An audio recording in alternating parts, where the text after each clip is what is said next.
Welcome to toy-polloi. Hello and welcome to another video from toy-polloi. It is Sunday the 29th of January 2023 and it's a pretty grim morning. It's sort of cold, it's foggy, it's a bit rainy. It's not the nicest of days, but I'm back at the Bath & West Showground because it is Toy Fair Day and I'm looking forward to having a hunt for some toys. There's not a lot that I'm after at the moment, but I have a pocket full of cash. I'm just going to go and have a rummage. Hopefully I'll find something good.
And that's it, I'm now back in the car. I have to say, it was a really good toy fair. I found so many little bits and bits for projects and parts for toys. I wasn't expecting to find a lot of little rummage boxes. So I've not come back with any sort of mint complete items. What I have come back with is a pocket full of parts and a bag full of bits for projects, which is really useful.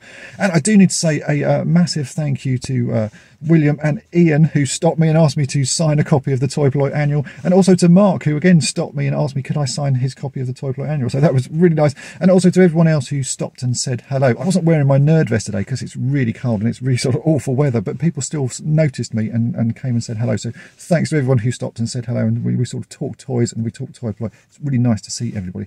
Anyway, let's head on back to toy-polloi and I'll show you what I got.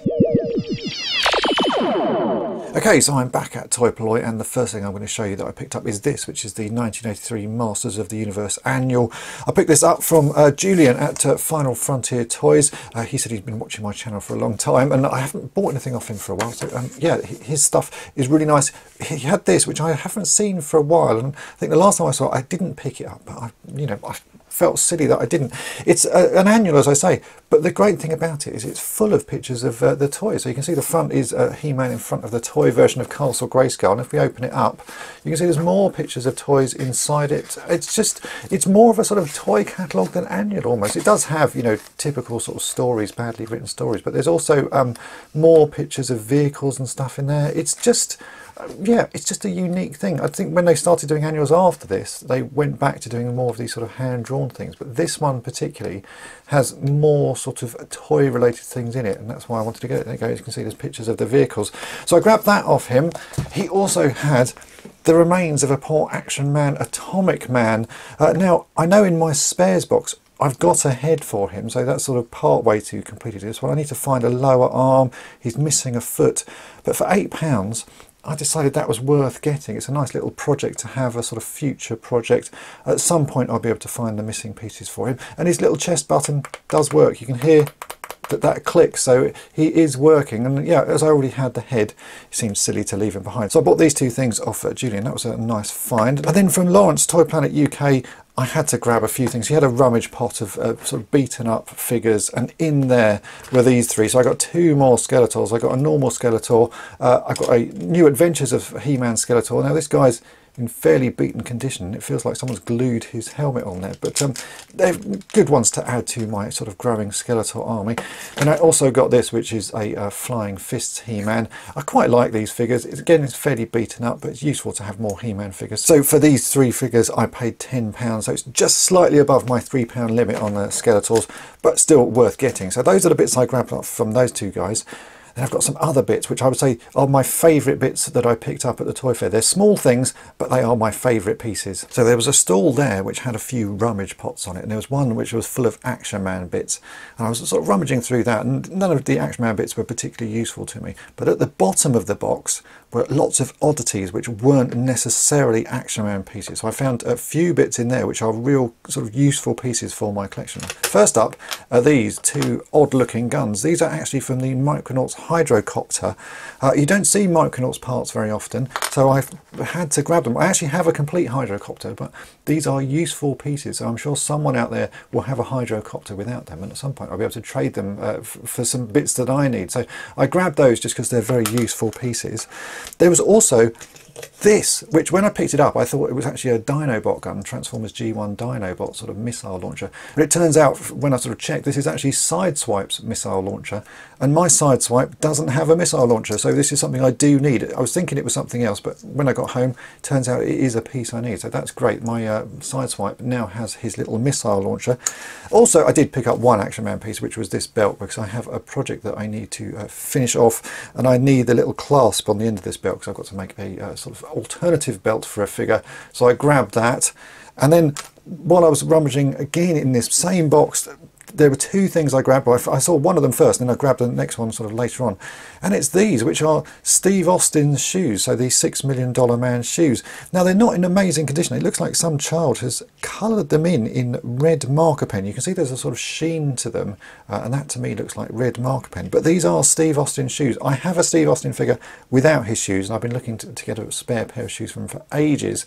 And if you look on eBay at the moment, a pair of Steve Austin shoes goes for somewhere between 50 15 and 20 pounds, so an awful lot of money. So I grabbed these. I reckon I can clean them up. I reckon they will sort of clean up reasonably well. I should be able to get most of this red ink off.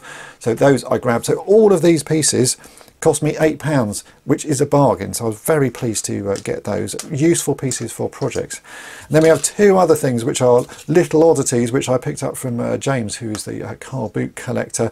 He had a stall packed full of bits. There wasn't anything particularly I wanted on there, and then I spotted in the background he had some Terrahawk sweets. So I really do like Jeremy Anderson's Terrahawks, but he had packs of these Terrahawk sweets. He actually still had them in the box, but I didn't want the box, but I bought one of them off him. So this is a pack of 3, I'm going to guess they're sort of bubblegum balls. This one has a Zeroid on the front of it, and I guess the balls are supposed to look a little bit like Zeroid, so it's a sort of chewy sweet.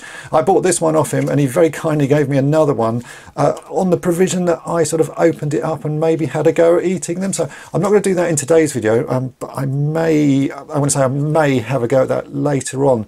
They look quite grim. These are from, I'm going to say these are sort of 1983 or 1986, so they are 40 odd years old. I don't know if I really want to try eating these. It's not the sort of thing I do. I'll maybe open them up and I'll give them a sniff, but yeah, so the little oddity anyway. I'm going to keep that one on my shelf, which was the one I wanted. I do like the Zeroids, and yeah, maybe in future I will open this up and give it a sniff. I don't know if I really want to test out whether it sort of tastes of anything, because yeah, I'm sure it's pretty revolting after 40 odd years. But anyway, so those are my best finds. I was most pleased getting all of those pieces. It's always great to get little bits for projects when you're out toy hunting, and I haven't found any little parts like this for ages, so these pieces were a gem. So there we go, that is everything that I picked up. It may not look like much to some people. It's a bit broken and it's a bit dirty and it's a bit battered, but all of these pieces will come in really useful to me in the projects that I have planned, and I'm looking forward to actually fixing up that Atomic Man. I've not worked on one of those in a while, so he will be a very fun project indeed. Now, I did keep an eye out for some of the things that I've mentioned in previous videos, toys with crazy prices. The Battlestar Galactica Colonial Viper was still there for £119, no surprises on that one. And on another stall I found another toy that I'm going to keep an eye on, which was a He-Man and the Masters of the Universe Ram Man figure. I would expect to pay for a loose one of those somewhere between £3 and £6. It's an easy figure to get, they're always a bit beaten. This guy had one on sale for £35, so I expect that figure to be there for a very long time. So next time I'm at a toy fair, I'm going to now keep an eye out for that Viper and for that Ram Man, just to see if they are still for sale. But I had a really good time at this toy fair. It's lovely to see people and lovely to chat to other toy collectors and talk about their toy collection. So thanks to everybody who did stop me and said hi. If you've enjoyed this video, then make sure to hit the subscribe button and tap the bell to be notified each time I upload a new video. And if you've really enjoyed it, then head on over to my second channel, toy-polloi 2, where you'll see all of my unboxings that no longer appear on this channel. They are now over on toy-polloi 2. So if you want to check those out, go and subscribe now, and thanks for watching. Thanks for watching toy-polloi. Subscribe for more great videos. You can also follow toy-polloi on Twitter, Facebook, and Instagram.